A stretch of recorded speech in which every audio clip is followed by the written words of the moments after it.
You're listening to Loud on the Set with Kyle and James. It sounds like it could be funny.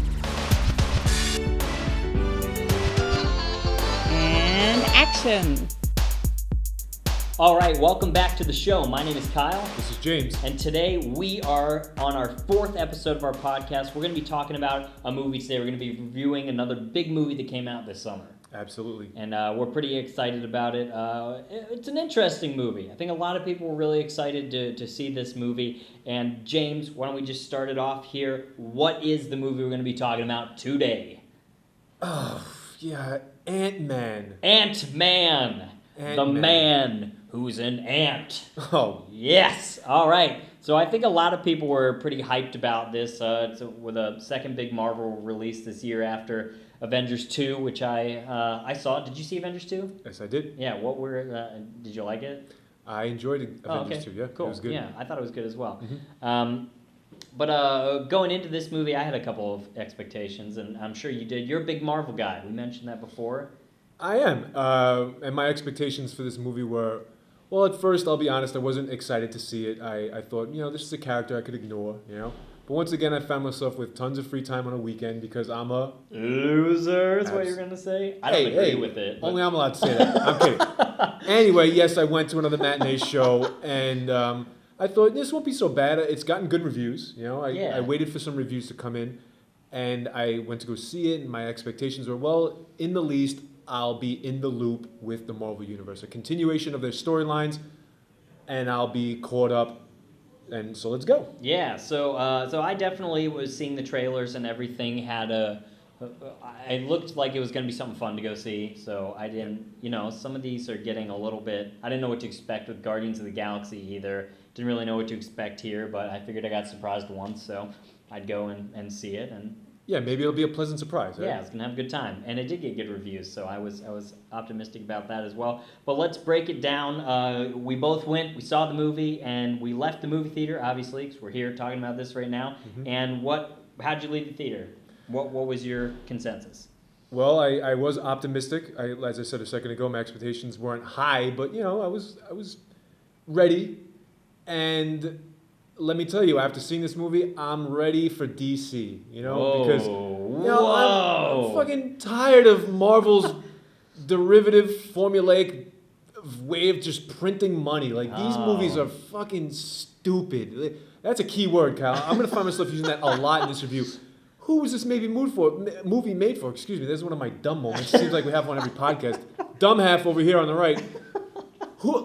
So childish and stupid. No, it's fucking immature and dumb. Bring on DC. I'm ready for the darker tones because I'm tired of this Marvel formula. It's fucking worn out. This tape got worn out a while ago. Kyle. Would have never thought I'd hear those words come out of your mouth. Such a big Marvel fan here. Well, you used a word in there that I also came to mind when I left the theater, which was formulaic. Yeah. And as I was leaving, I thought exactly what you thought. Every second of the movie was like somebody punched into a formula. What happens at this point? And it spit out the answer that this Marvel cinematic universe that we have wanted to come out. It didn't feel like when I went and saw Iron Man in the theater for the first time and was blown away by the depth of the character they're bringing, the intensity of the action, the beauty of the CGI, and just how they were putting everything out of the comic book pages onto the screen. It was pretty impressive. Absolutely. And leaving the theater, I was stuck with that formulaic idea as well. And by the way, let me just point out something that, if it's not obvious, Kyle and I do not see these movies together. And so it's no wonder that we converged on the word formulaic. We go see them separately. We're both losers. We both say one, please. And it's quite easy to converge on this opinion that, wow, this is a recipe. This is a formula that they are milking for our last cent. Yeah. Kyle? Yeah, that was sad. I do have to point out that I did go and see this with somebody, though, so I had a little bit of an enjoyment to it outside. So sorry to rub it in, salt in the wound there. The only loser. But so I had somebody to bounce ideas off of and go, oh my god, oh my god. Not me. Just my pack of M&Ms that I snuck into the theater. Just me and my M&Ms and Oh, yeah. Oh, you know what's great? I'm going to tangent here just for a second, because coming from the Midwest, this was something I found fantastic. The candy bag out here. The ability, they have the big candy bar, and you can, like, pick out whichever types of candy you want, pour it in the bag. They weigh it, and then you just get all the candy. That is the greatest idea ever. I don't, do you... It's kind of a ripoff. Rip-off of what? No, I mean, it financially, it's a ripoff. Oh, no, it's so expensive, yeah. But, I mean, I just love having it all in that little bag. It's so fun. You get to pick whatever you want. I don't know. They had me there. I had a big candy bag. But anyway, let's break the movie down a little bit and give some specifics about why, you know, you dislike the movie. And I have to say that leaving it, I was disappointed, but I did find that there were redeeming things in it for me. Not that to the point where I thought this was a fantastic addition to this Marvel cinematic universe saga, I guess was what I was going for. Yeah, that they were putting together, but yeah, I left with some certain impressions. So let's break it down a little bit and start with just the overall plot of the movie. What do you think of just the ideas that they presented? Well, since we've already talked about the formulaic derivative nature of just the entire movie, I'll get into what I call you know what? I don't care about this scene anymore because they should have just done this component of my review. And I have 4 points on that front. This is your what they should. Like, what the fuck were they thinking? List. Like, why? Another list by James. Yeah, well, you know, you got to organize our Bring thoughts, it to right? us. All right, number one, and of course, all of these points that I make weaken the plot. They make me care less and less about the fucking story the more I find incredible flaws with it. Okay, hit us with number one. Number one, the jailbreak scene, all right? You know, Ant-Man got caught again, and you're such a worthless piece of shit when you're going back to jail, and Hank Pym breaks him out, right? By giving him the Ant-Man suit. Yeah. Remember this? I remember. Now, according to the way the movie was set up and the sequence of events that they portrayed and all the intense the music and the this and the that, this should have been a high-stakes moment. The jailbreak. He's breaking out. And all I could think the whole time was, you're fucking tiny. What are the stakes here? Just hide for like 20 minutes, wait for the police station to empty while they scramble around the city looking for you, and you stroll out of there, no problem. But no, this cockamamie bullshit about, oh, we have to hitch a ride on the patrol car. Why?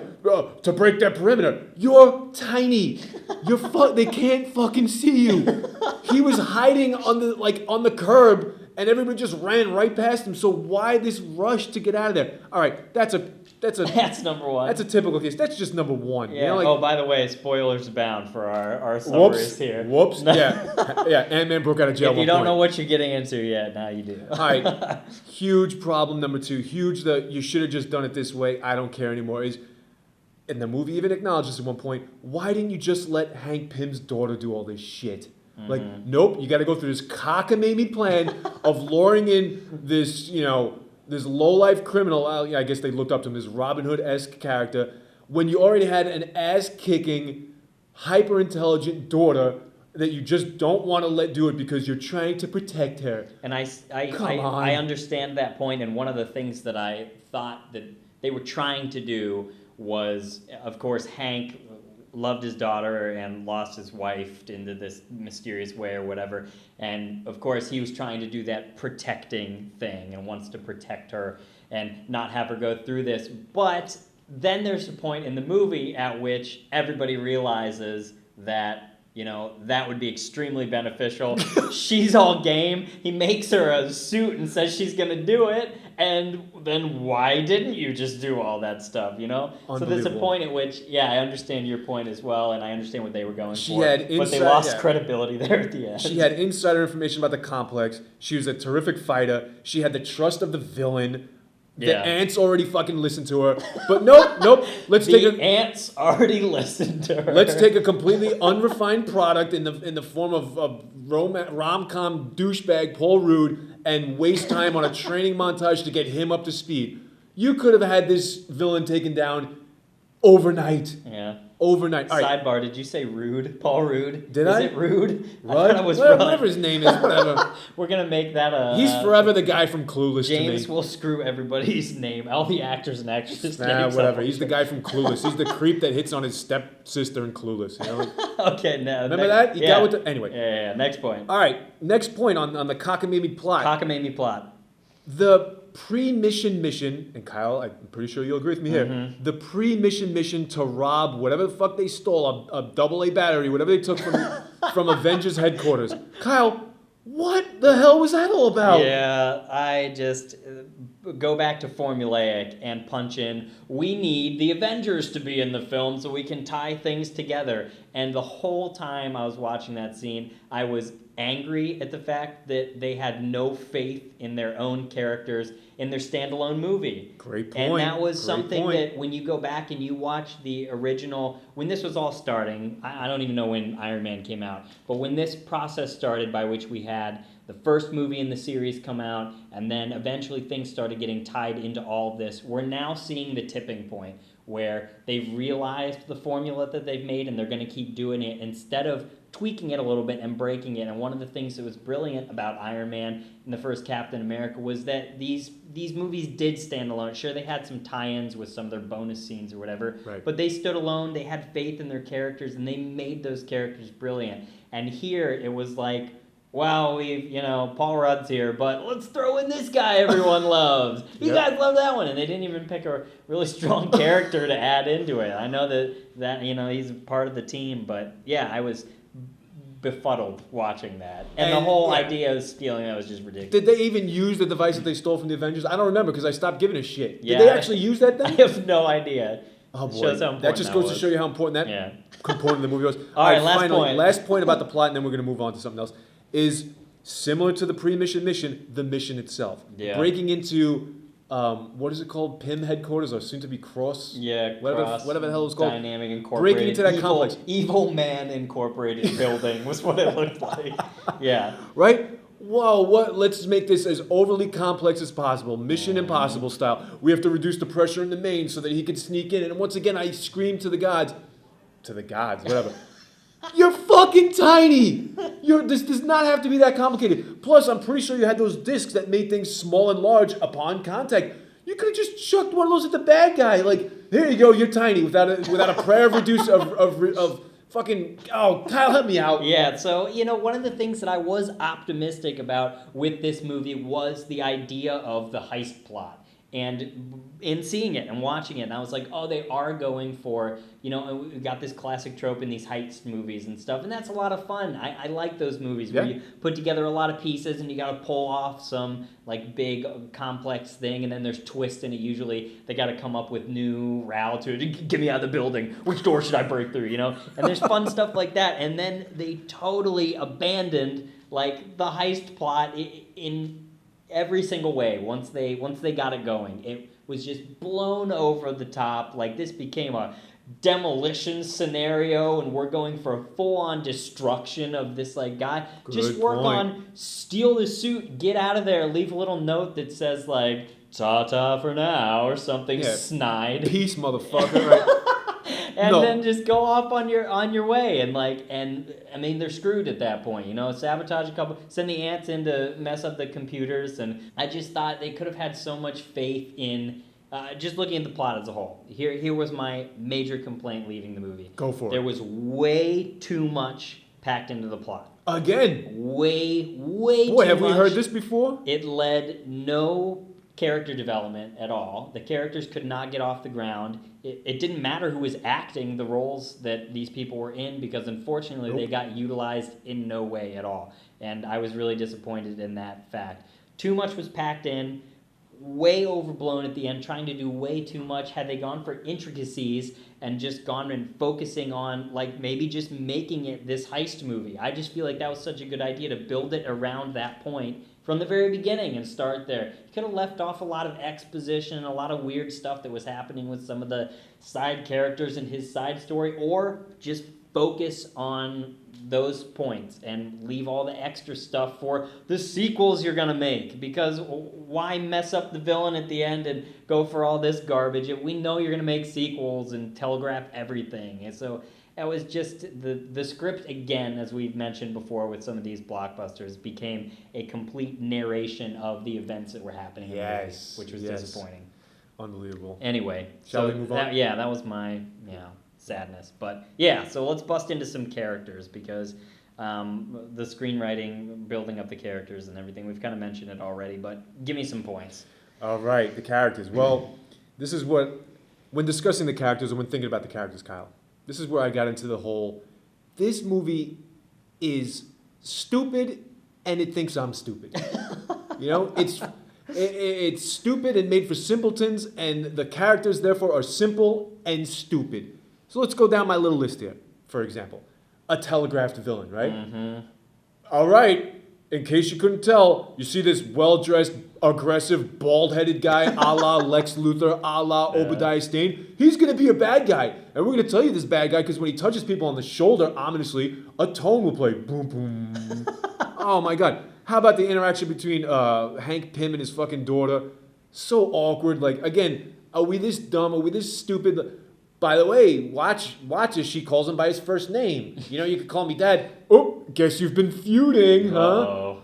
I'm glad I checked my brain at the door. I wouldn't be able to figure out any of this stuff unless you fucking handheld me through this whole And thing. an important point to make just involving those three characters were, I think that those actors and actresses are great. I've seen them in other things, and I think that they're wonderful. And in more carefully guided screenwriting hands, I really think that this could have been a solid addition to this Marvel saga that they're going with. But problems abound, so let's keep going. Yeah, let's keep James going. list number 2. Holy cow!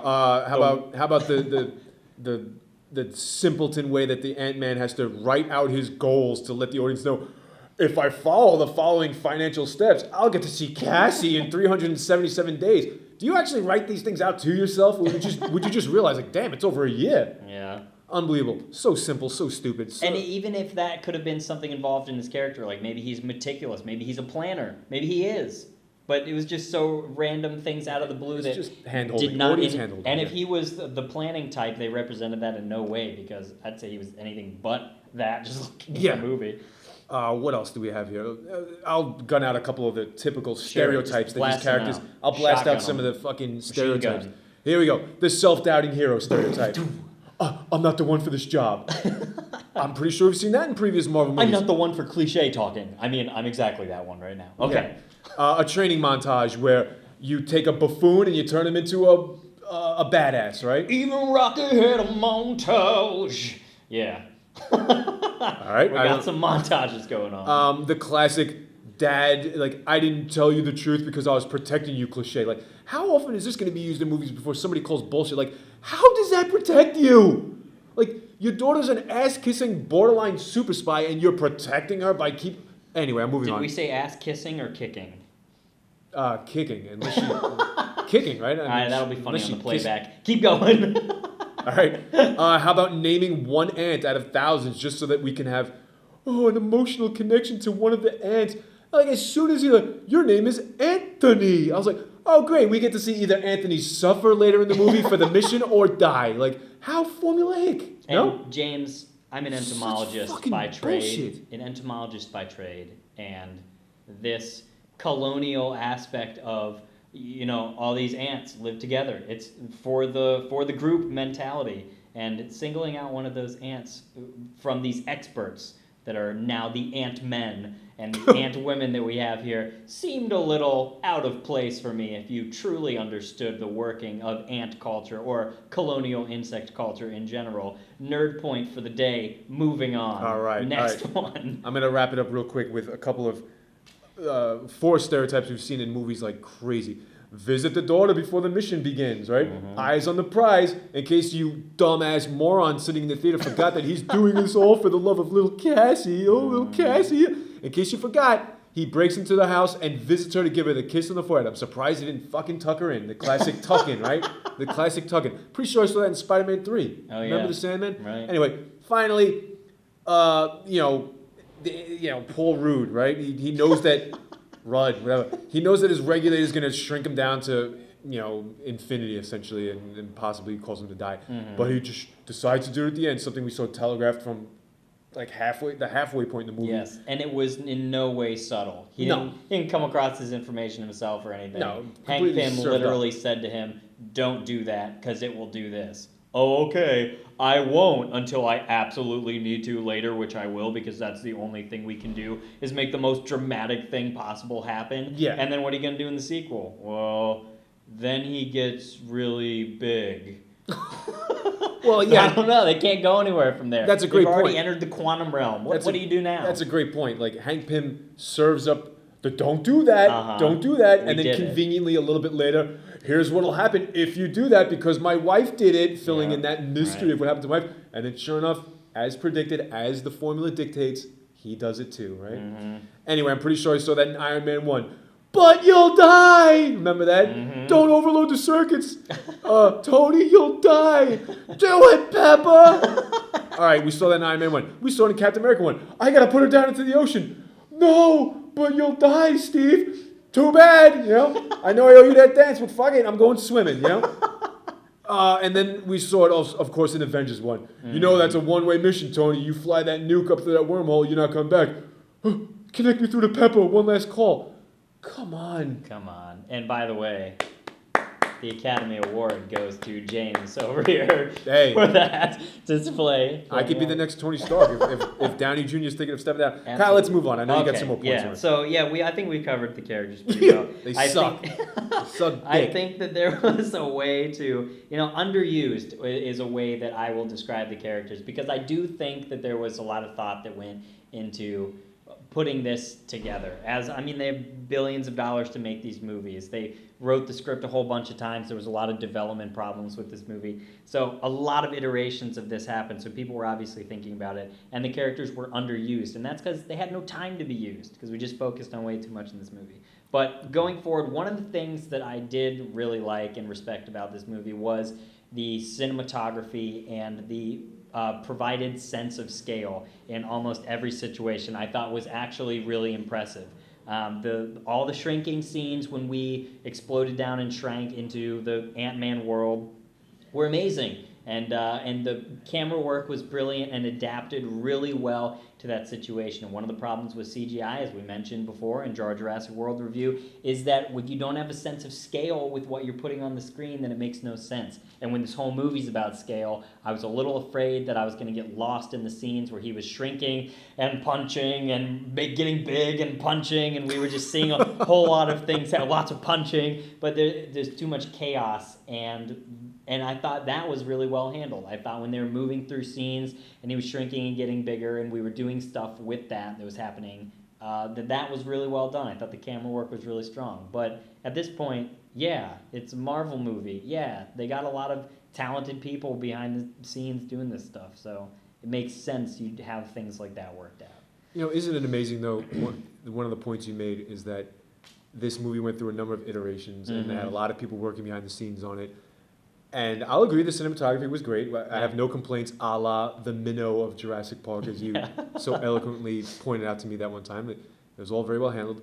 But wow, you have so many people working on this movie and so many iterations of the script, and yet all you come out with is just stock characters, right? And I feel another issue that we saw definitely, and this was kind of what you mentioned in Jurassic World, and I feel it much more strongly here, was that this went down in the editing room real hard. I feel like the original cut of this was much longer than what we saw on the screen, and that a longer film would have been too much because it was already butting up on a unreasonable length there. But a lot of it was left on the floor, and had they just focused on smaller pieces, then that would have worked. Well, one of the things that I wanted to mention was the Marvel Cinematic Universe. So just in looking at this, I think it's a really fun idea to make a lot of movies that fit together well. I think that's really cool, and you can have crossovers and things.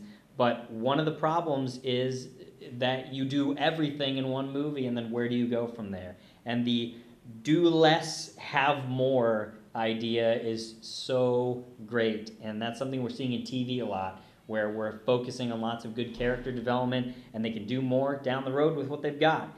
And I think what they're trying to do is give these cliffhanger teasers so that people have a lot to look forward to and know there's a lot more coming, but keep your audience wanting more. Leave the theater wanting to have seen more Ant-Man so you'll buy the tickets next time around, because frankly, I feel like I don't know where they're going to go from here, and anywhere feels silly after you've shrunk down into the quantum realm and handled that situation. So keep your audience wanting more. And this cinematic universe can hinder or help these movies. They can tie them and make them cohesive and bring some of your favorite characters together into an Avengers movie, or you can blur the lines and have this blown up confusion mess. So I think they just need to handle it a little bit differently, and we can get some more good stuff coming out of it. Yeah, I agree with everything you just said. It's like, if this is tying into a big universe, you don't have to jam in all the classic formulaic elements of all your previous movies. Like, gotta introduce a villain, gotta have him, peak at some level of evilness that Ant-Man has to take down, and then you take him down, and You're right. nice little bow at the end. Like, fuck, like, you don't have to do that every single time. Like, oh my God. Break the mold. Yeah, break the Break mold. it a little Because you bit. just, like, I don't care about about Ant-Man. If these are the guys that are lined up to replace, the actual successful characters of Marvel, such as Iron Man and Captain America, well then I'm ready to check out, because God damn it, Yeah, and the pacing was so formulaic. Everything felt like, of course this needs to happen now. Of course, As his if we were daughter punching it needs in. him to show him that he's a hero. Of course. And I'm sure we'll have more chances to break down these formulas later on, but with some other reviews. But yeah, it's definitely there, and that was one of the saddest things about it going in. But let's get to the end. We've gone through all the specifics. We've talked about it all. So James, where do we leave this movie? Let's pop a grade on it and give any final thoughts you've got. Let's see. I hesitate to give it an F, because F is reserved for the... F is reserved for the complete failure of Jurassic World. Yeah, I'll give it a D for dumb. And I'll repeat that this Iron Man reject with a little bit of Mission Impossible combined with Honey, I Shrunk the Kids. Oh, just a D for dumb, juvenile, formulaic, derivative, and just one more, like I said earlier, one more nudge for me away from the Marvel Universe about giving a crap about these characters, because they're interchangeable at this point, Even the villains are interchangeable. Bald-headed military-industrial complex villain. Wisecracking hero. Yeah. Love interest on the side who's a secretly also very powerful woman who could carry her own weight. I've seen these characters before, Not looking at something very D. original. D for Solid dumb. D. I'm going to give it a solid C. And the reason I'm going to do that is because the film work was pretty solid. And, of course, that's coming to be expected at this point. Also, I'm cutting this movie in particular some slack with some of the other Marvel movies and things, because it is outlandish in the nature of the comic book premise. But in saying that, other things have done it really well. So it's kind of a C and a, you got to keep your grades up, right? Got to keep your grades up. So that's where I'm going to leave it as well. Yeah, you got your final thoughts. Anything else you want to say? Nah, fuck. I mean, at least I got to see a little bit of the Winter Soldier there at the end with Captain America. Spoiler alert. That's Spoilers, the yeah. end credit scene, although that didn't give away too much either. But I'm just... God damn it, I hope Civil War doesn't disappoint. That's all I got left. Bring on Batman v Superman, please. I'm ready for dark, because I'm done with this. I'm done with dumb and silly. Bring on the dark seriousness of DC. All right, and we'll hit up some more of these big blockbusters and these hot summer releases and review them as we get through this year. But thank you guys for listening. James, always a pleasure as usual. And go out and see some good movies and have a lot of fun and think critically about them. Yep. See you later. Have a good one. And cut.